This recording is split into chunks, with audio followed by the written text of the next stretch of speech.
All right, here is your Unit 11 review, the last test of the year.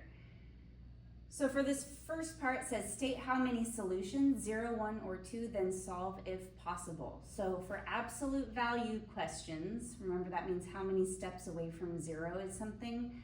If it has a positive answer over here, there's going to be 2 possible solutions. So we would set it up x minus 1 equals 4, and then x minus 1 equals negative 4. And then we just solve for x, add 1 to both sides. That goes away, so 4 plus 1 is 5. We're also adding 1 over here. That goes away, x equals negative 3. Negative 4 plus 1 is negative 3. For this next one, it has a negative answer, so there are no solutions. Absolute value cannot have no solutions. All right, for the last one, when we have a 0 over here, that means there is 1 solution. So x plus 6 equals 0, and then we just subtract 6. So x equals negative 6. All right, so for the next ones, once again, we have a positive answer over here, so there's going to be 2 solutions. So we have to go 2x minus 7 equals 13, and 2x minus 7 equals negative 13. So then we solve by adding 7 to both sides. So 2x equals 20, and then we divide by 2. So we have x equals 10. For this other one, we also add 7 to both sides. And then just a little calculator practice. So that's negative 13 plus 7, which is negative 6. And then we divide both sides by 2. And negative 6 divided by 2 is negative 3.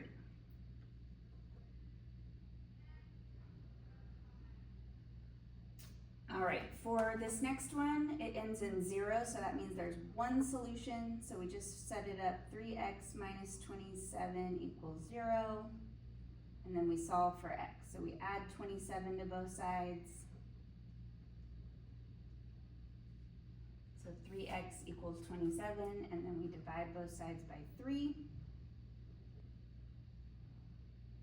And 27 divided by 3 is 9. All right, and moving on to the last one, it ends in a negative number, so there are no solutions and we don't have to solve that.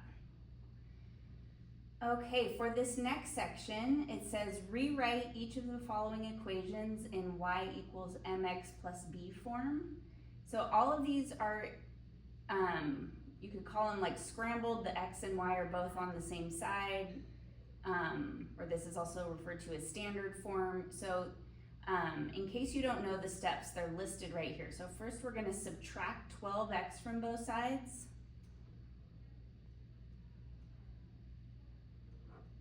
So it looks like that. And then we're left with 6y equals, and then I write my negative 12x right away, and then I put my 24. And the reason I put it in that order is I'm trying to get it to look like this, y and then equal, and then my x term, and then this is just a number with no x or y. All right, and then my last step is divide both sides by 6. But then since I can simplify those, I actually have one more step. So the 6 divided by 6, that just goes away. It becomes 1y, but we don't write the 1. And then negative 12 divided by 6 is negative 2. And then 24 divided by 6 is 4. So y equals negative 2x plus 4. So negative 2 is our m, and then 4 would be our b. All right. So same thing on this one, we have to get rid of the negative 3x and the 5. So I'm going to add 3x to both sides.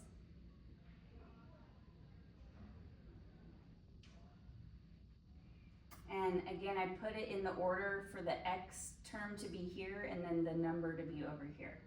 Then I have to divide everything by 5.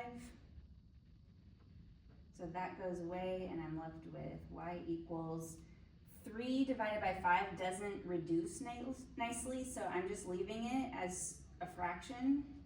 And then negative 15 divided by 5 is negative 3. So now I have my m is 3 over 5, and then my b is negative 3. All right, flipping to the back, I've got a bunch of solving to do. These are all just solve for x. So 2 times 3x is 6x, 2 times 5 is 10, equals negative 14. So I'm just multiplying that outside number by both inside parts. Then I just subtract 10. Now this is a tricky thing here. That is negative 14 minus 10. So negative 14 minus 10 would be negative 24. So that goes away. I have 6x equals negative 24. Then I divide both sides by 6. And negative 24 divided by 6 is negative 4. All right, next one, 3 times x is 3x. 3 times a minus 1 would just be minus 3 or negative 3, however you want to say that. And then I bring down my plus 5x equals 37. So now I have like terms. So I've got a 3x and I've got a 5x. Both of them are positive. So together that would make 8x. And then I'm just bringing down my minus 3, bringing down my equals 37. Okay, so now I add 3 to both sides. So 8x equals 40. Divide both sides by 8. And 40 divided by 8 is 5. All right, moving over here, we've got 2 sets of parentheses to get rid of. So 2 times 4x is 8x. 2 times minus 1, minus 2. 3 times 2x is 6x. 3 times minus 2 is minus 6.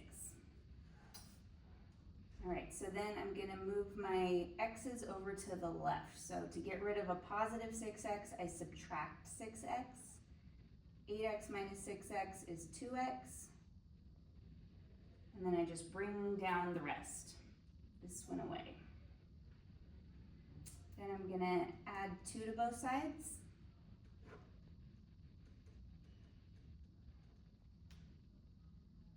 So that went away.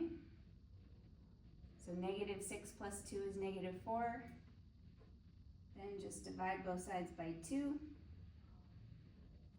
And negative 4 divided by negative 4 divided by 2 is negative 2. All right, moving to the next row. Got x squared minus 7 equals 57. So whenever you have an exponent, don't even worry about it. Just ignore it, and we handle it on the very last step. So I'm just gonna solve it like normal, add 7 to both sides.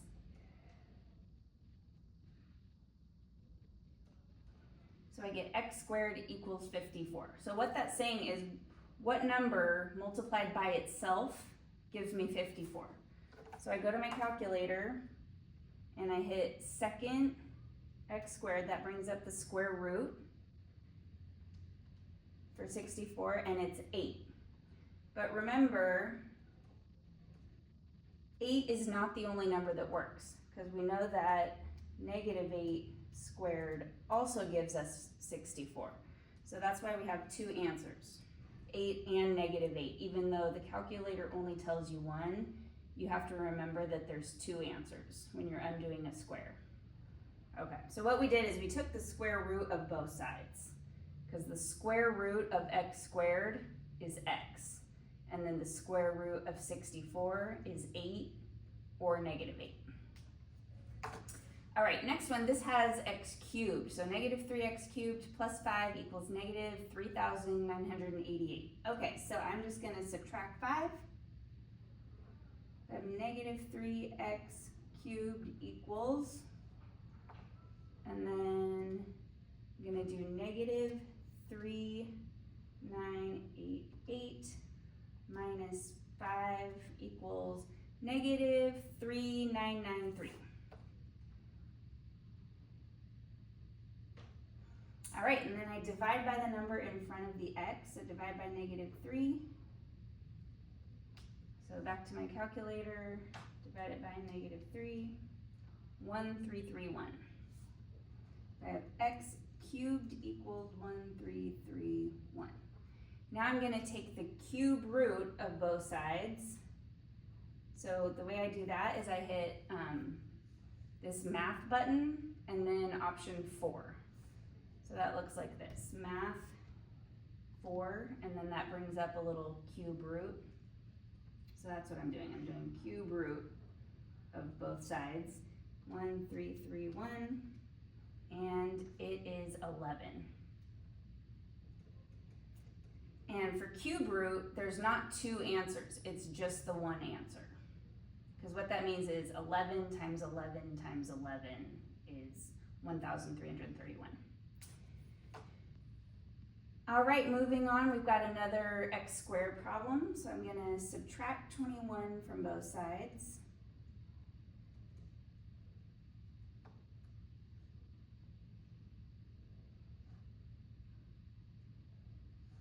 And 53 minus 21 is 32.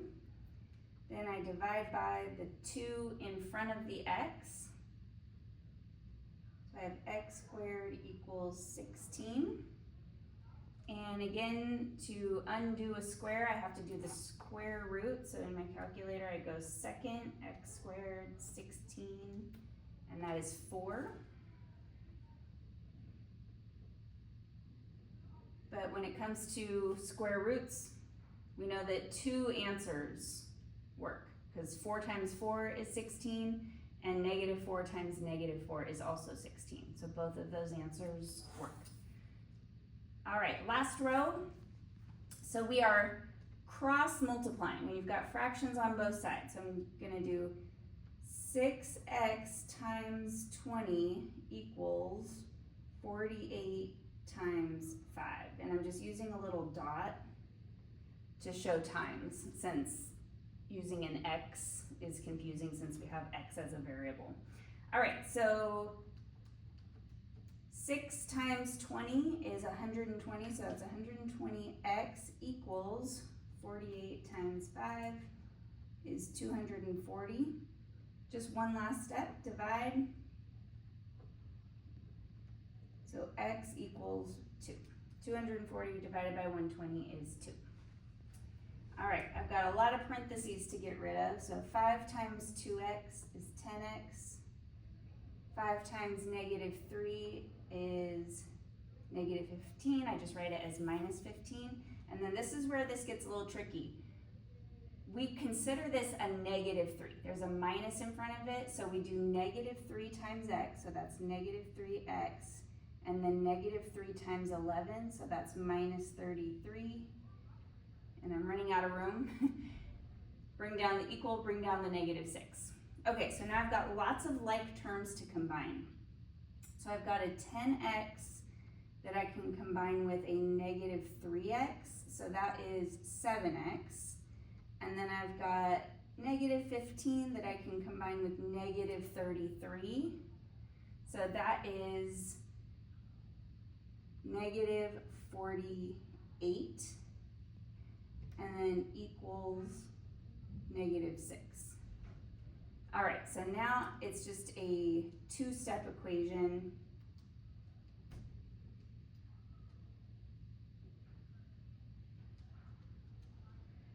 So I'm gonna add 48 to both sides.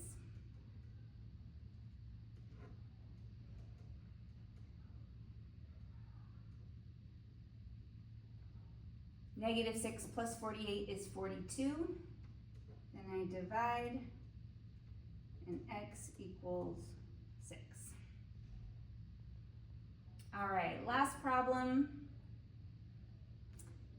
First, I have to get rid of that plus 1. So if I have a fraction, I just leave that alone and start with the number that's off to the side. So I'm going to subtract 1. Negative 9 minus 1 is negative 10. And then I just keep my negative 5x over 2. Next, I need to get rid of that 2 in the denominator. So I multiply both sides by 2. So that goes away.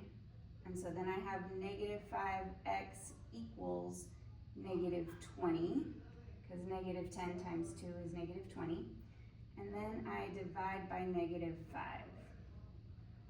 So x equals positive 4, because a negative divided by another negative is positive. All right, so here is the whole back of the sheet. And then here is the whole front of the sheet. And if you can do all of this, you are ready for our last test, number 11.